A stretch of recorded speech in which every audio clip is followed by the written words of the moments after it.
Buenos días.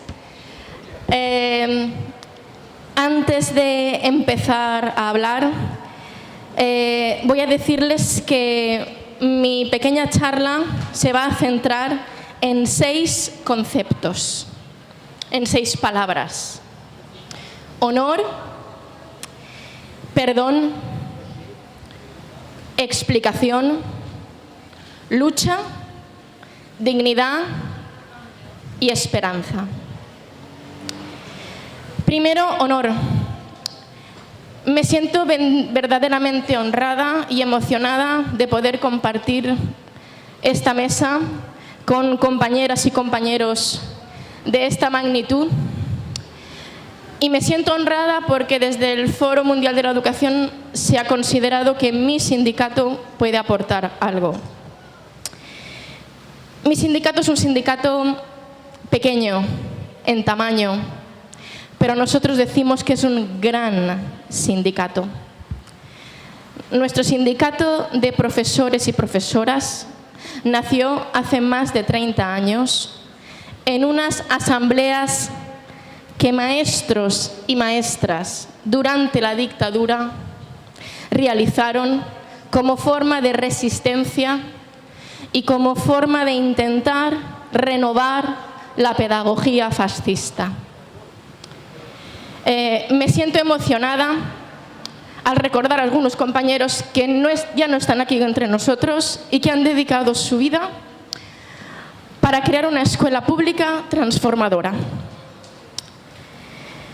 Después quiero pedir perdón. Mi sindicato es de una región pequeña dentro de España. Somos 5 millones de habitantes de los 50 y algo millones de toda España. Pero les quiero pedir perdón no solo como ciudadana del Estado español, sino como ciudadana europea. Ninguna persona de Europa puede pretender venir a América Latina sin pedir perdón por el genocidio sistemático que hace más de 500 años se realizó en América.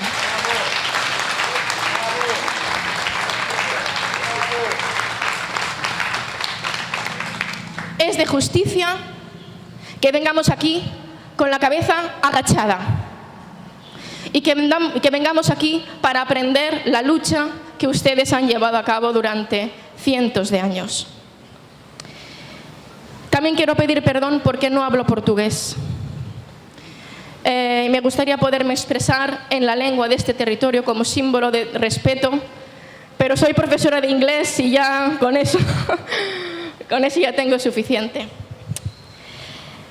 Después, con la explicación, les quiero explicar una cosa que es posible que ustedes no conozcan porque no tiene repercusión. Existe una Europa del norte y una Europa del sur. Hay un sur dentro de Europa. Hay un sur con países como Portugal, Grecia, Italia, España, que está siendo colonizado económicamente por los países del norte. No se puede comparar con la colonización que sufrieron ustedes, no se puede comparar. Pero tampoco es justo que lo silenciemos, porque los pueblos de Europa estamos sufriendo leyes injustas que no están dictadas por los partidos políticos y por los gobiernos a los que votamos en las urnas. Esas leyes injustas son elaboradas por poderes totalmente ilegítimos que quieren homogeneizar no solo Europa, sino el mundo, y globalizar la pobreza y perpetuar las diferencias de clase.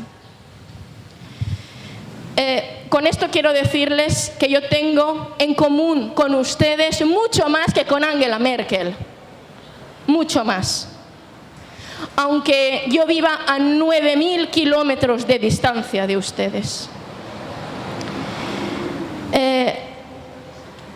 Y dentro de Europa hay movimientos de rebelión contra las políticas de austeridad y contra la privatización que no salen en los medios de comunicación masivos. No los podemos ver en la televisión ni en la prensa, aunque por Internet, si conoces las organizaciones que estamos luchando, sí que puedes encontrarlo. Es una lucha que, aunque esté silenciada, no es silenciosa. Hacemos mucho ruido. Hacemos un ruido que intentamos que sea persistente y que tiene como objetivo cambiar totalmente la ideología política que nos está mal gobernando. Eso por la explicación. Vamos a por la lucha. En este contexto, quiero explicarles que la lucha para nosotros, para los pueblos de Europa, es en 3 vertientes diferentes, pero que están interrelacionadas, como voy a intentar explicar. Primera, es una lucha contra el austericidio, que lo llamamos. Hay algunas personas que no conocían este término, pero es como lo llamamos en Europa. La gente progresista de Europa no hablamos de austeridad, hablamos de austericidio, porque la austeridad está matando a los pueblos de Europa.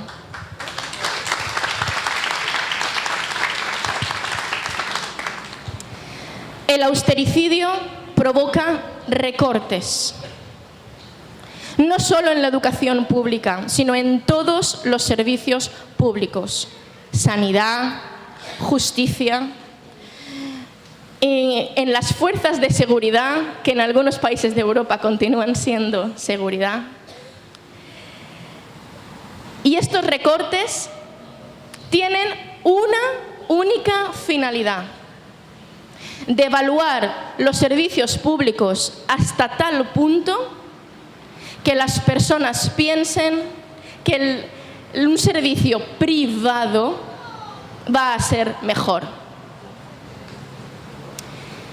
Cuando tú reduces la calidad de las escuelas públicas, aumentando el número de alumnos por aula, empeorando las condiciones laborales del profesorado, impidiendo que las familias puedan formar parte de las decisiones de los centros, el mensaje que le das a la sociedad es que lo público no vale nada. Y si lo público no vale nada, no te va a importar que lo público desaparezca. Y ahí venimos a la privatización. Porque para nosotros, recortes y privatización están totalmente ligados. Son 2 caras de la misma moneda.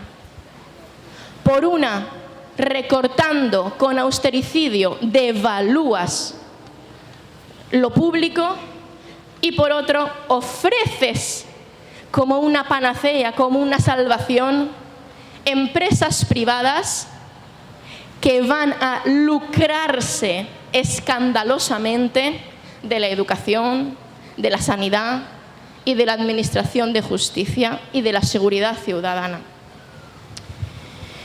Por eso existen algunos foros europeos que son minoritarios en difusión, pero mayoritarios en lucha, que estamos trabajando intensamente para poder revertir todos los recortes e intentar paralizar la privatización. Pero tenemos un problema fundamental, que es que nuestros gobiernos, mayoritariamente, hay alguna excepción de la que hablaré, pero nuestros gobiernos mayoritariamente siguen estrictamente el dictado de la Troika. El Banco Central Europeo, el Fondo Monetario Internacional, la élite de la derecha europea, las corporaciones multinacionales, son ahora mismo las que están dictando las leyes que rigen nuestra economía y nuestras vidas. He dicho mayoritariamente, porque hay algunos gobiernos en Europa que están luchando en contra de este austericidio. Imagino que conocen todos ustedes muy bien el ejemplo de Grecia. Grecia, que ha sido pisoteada en su dignidad. Grecia, que votó con ilusión por un cambio, por un gobierno de izquierdas participativo, y que ha sido todavía más pisoteada por la Unión Europea por eso. Y esto, en países como el mío, nos hace sentir mucha vergüenza. Porque lo que sufre Grecia no lo está sufriendo solo Grecia dentro de Europa. Somos más los países que lo estamos sufriendo. Pero Grecia se ha quedado sola delante de la Unión Europea luchando por tener todos los derechos que un pueblo se merece tener. ¿Y qué nos queda? Tenemos desde todos los países europeos la obligación de luchar por un cambio político que permita que sean personas del pueblo las que nos gobiernen y personas del pueblo las que dicten las leyes que nos van a regir. Esa lucha es muy difícil,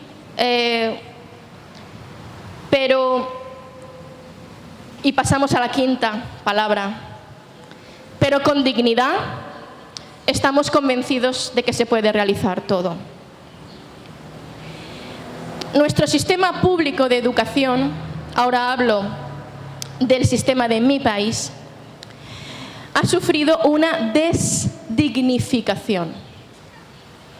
No solo hemos tenido recortes, no solo hemos tenido leyes injustas, sino que a la comunidad educativa nos han intentado quitar nuestra dignidad.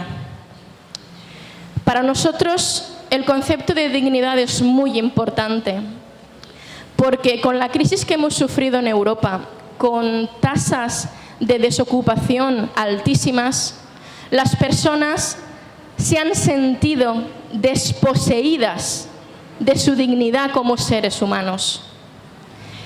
El mercado nos dice que somos obreros y obreras, que tenemos que producir y callar, y ha habido personas que se lo han creído.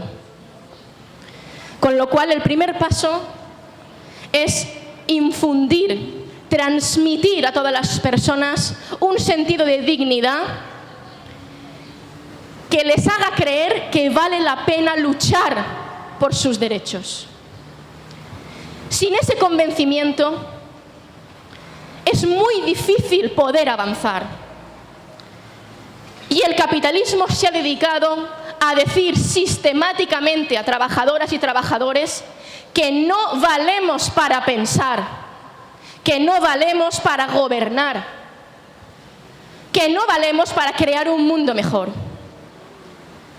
Y en la calle, en los parlamentos, en los sindicatos, en los partidos políticos, en los movimientos sociales, tenemos la obligación de infundir, de transmitir dignidad a las personas, porque los cambios los hacen las personas. Y además, nuestro sistema educativo ha sido criticado por la OCDE. El compañero ha comentado también la OCDE. Es un organismo al que odio citar. Odio citar. Pero es un organismo que proporciona información que ha sido también silenciada. Les voy a dar un ejemplo. El Estado español, según el penúltimo informe de la OCDE, era el segundo sistema educativo de Europa que más favorecía la igualdad de los alumnos. ¿A qué ese indicador no se da a conocer. En España no se conoce. En España sabemos que en matemáticas estamos los penúltimos de Europa, que en inglés estamos por casi los últimos. Todos los datos negativos se dan. Solo se le da importancia a aquello que puedes cuantificar en un examen. 5 minutos. Vale. En un examen para todos iguales, sin tener en cuenta el contexto de nuestros alumnos y alumnas, sin tener en cuenta sus capacidades y sus talentos. Saber que 2 más 2 son 4 está muy bien, por supuesto. Pero saber apreciar el arte, saber pensar críticamente, ser consciente de que eres parte de una comunidad, ser consciente que sin solidaridad entre países del mundo no vamos a ningún sitio, eso no se puede medir en ningún examen.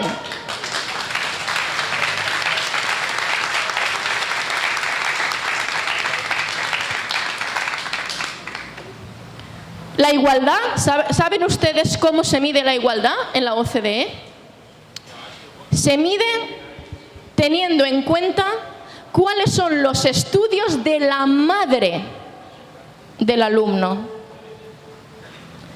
y teniendo en cuenta los estudios que ese alumno ha alcanzado. Me explico. Mis padres no tienen estudios más que los primarios. A los 12 años, mi madre se fue a trabajar a una fábrica de hilo y textil. Y con esos estudios prácticamente nulos, mi madre se empeñó en que sus 2 hijas tuviéramos estudios universitarios. Ahí está la igualdad en un sistema educativo. Que tú puedes mejorar respecto de tus padres. Y eso a la Troika, a la Merkel, al Fondo Monetario Internacional no le gusta. La Troika quiere que los ricos sigan siendo los ricos, los médicos sigan siendo los hijos de los médicos y que los abogados sean los hijos de los abogados. Y sin igualdad no puede haber progreso. Los profesores tenemos una suerte, ¿saben? Eso lo digo yo mucho. Tenemos leyes de educación injusta, sí, pero yo cuando cierro la puerta de mi aula puedo crear mi mundo.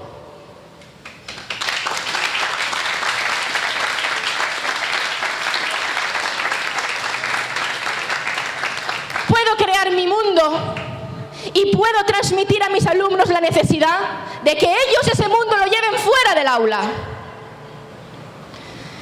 Tengo que transmitirles la dignidad de que como seres humanos tienen todo el derecho del mundo a vivir mejor que yo. Y de hecho, yo me tengo que sentir frustrada si mis alumnos no llegan a ser mejor que yo.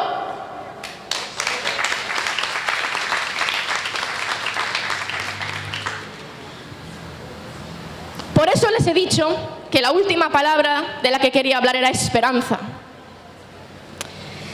Esta camiseta, que también estaba en la foto que proyectó el compañero de Chile, es verde, verde esperanza. En el Estado español, los movimientos en defensa de la escuela pública hemos adoptado el color verde. Antes íbamos de negro, porque nos habían despojado de nuestra dignidad, porque estábamos de luto. Pero ya no estamos de luto, compañeras y compañeros. Vamos a luchar por una escuela pública en Europa, en Latinoamérica, en cualquier parte del mundo. Y vamos a luchar con esperanza y con alegría, porque nuestros alumnos y alumnas se lo merecen, porque ellos son el futuro del mundo. Y nosotros tenemos la responsabilidad de enseñarles que otro mundo es posible. Muchas gracias.